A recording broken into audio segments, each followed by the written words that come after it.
campaign of presidential candidate this time, Donald Trump, brought the issue of anti-Islam. And surprisingly, brothers and sisters, this campaign has a big support of public. Dr. Zakir Naik.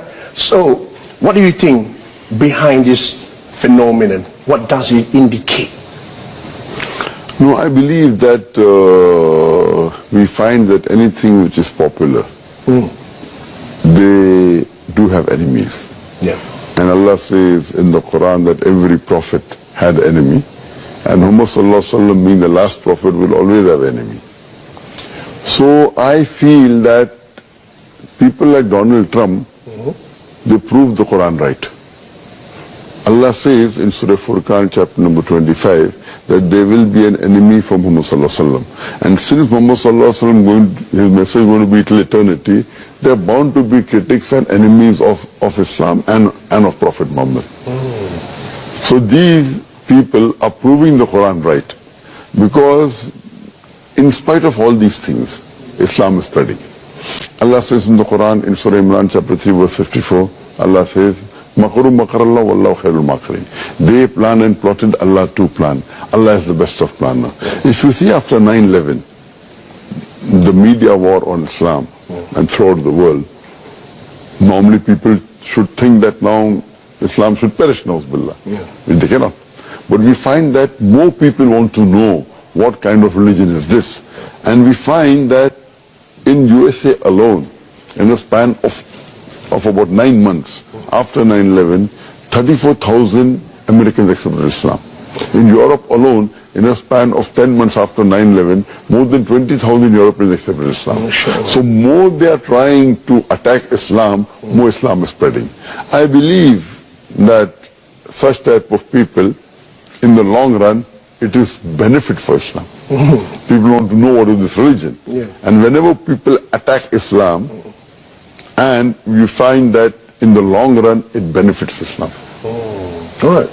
That's fantastic. Now, Dr. Zakir Naik, do you agree if I say that now Muslims are caught up with efforts to restore the image due to Islamophobia campaign in the West?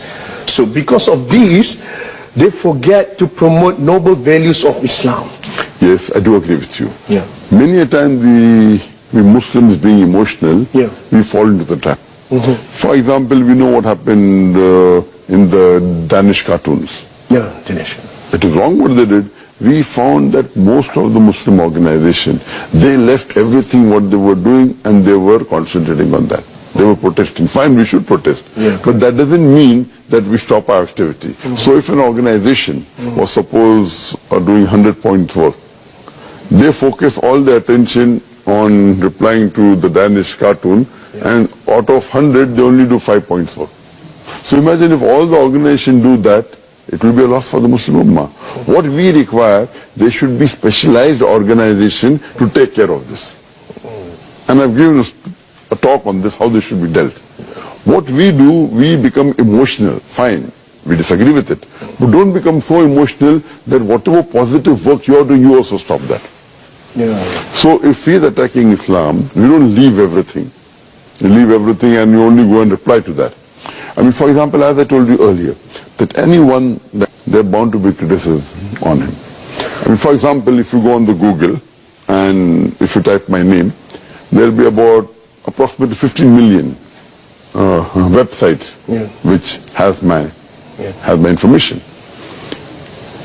I would say approximately 15 to 20% would be against me.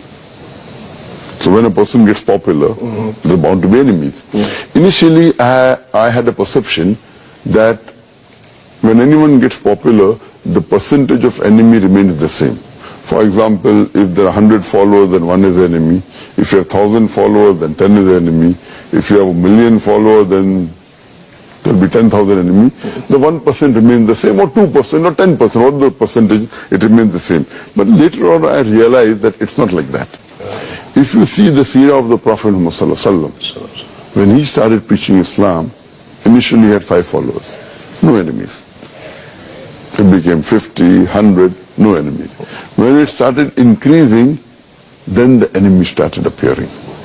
Today, the most popular human being in the world is Muhammad sallallahu alaihi wasallam. Even according to Michael H. Hart, even according to non-Muslims, the most influential human being in the world is Muhammad sallallahu alaihi wasallam. Today, if we know that there are about 1.8 billion Muslims, and maybe another 100 more million, maybe non-Muslims who may be like Muhammad sallallahu alaihi wasallam, you can say 2 billion Muslims who may be like Muhammad sallallahu alaihi wasallam.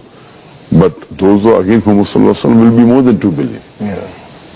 So because of the popularity, then the percentage of enemies keep on increasing. Yeah.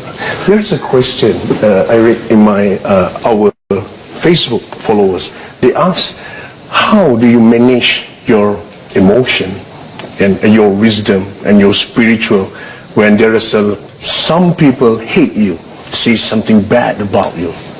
How do you manage it? See, one thing, a Da'i should always be calm. He cannot get emotionally carried away. Yeah.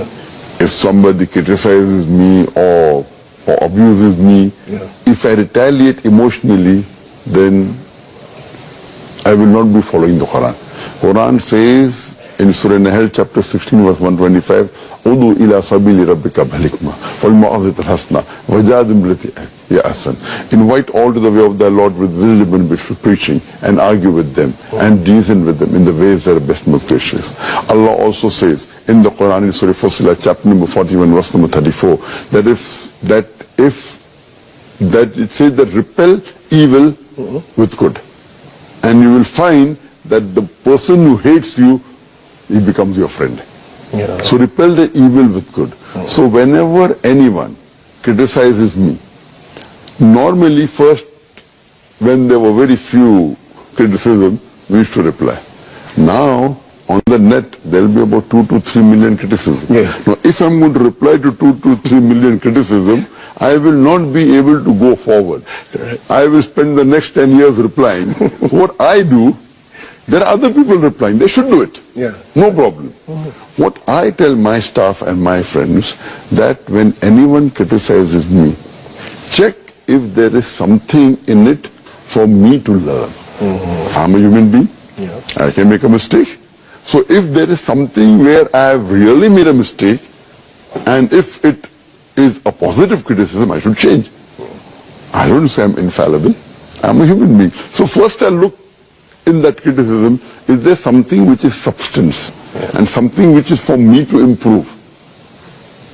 Almost all the criticism, or more than 95%, they are more of allegations quoting out of context and not nothing. But yet, if there is something for me to improve, then I utilize that.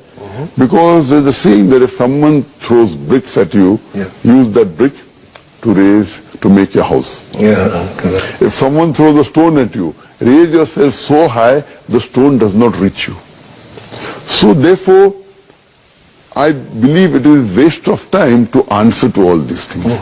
If there is something really which is worth answering, maybe less than 1%, then it's worth answering. Otherwise, it's a waste of time. There's one more question from our follower. They want me to ask you about Malaysia. They say that Malaysia has worked hard to promote that Islam is a religion that promotes peace and moderation. So in your opinion, what is the impact that can be seen from this effort in Malaysia, from your point of view? As far as Malaysia as a Muslim country is concerned, I always looked up to Malaysia. Compared to the other Muslim countries, a multiracial country where Muslims land majority, but not in absolute majority. Yes, maybe 55 to 60%. You have Hindus, you have Christians, you have Chinese, you have Buddhists. And it is an advanced country. So as far as Malaysia is concerned, in compared to other countries, I feel it is one of the few Muslim countries that had the guts to challenge the Western world. Otherwise, most of the Muslim countries, they don't have that guts. Yeah. So I feel that we should be proud of our religion, proud of our culture, and we should not be apologetic. And that's what I find in Malaysia. Alhamdulillah. They're proud to be. And at the same time, in Malaysia, there is a claim that comparative religion is not suitable in Malaysia. is not relevant, irrelevant, because Malaysia is a multi-racial country. So we will find answer after this. We take a break for a while. Stay tuned. It's Perception.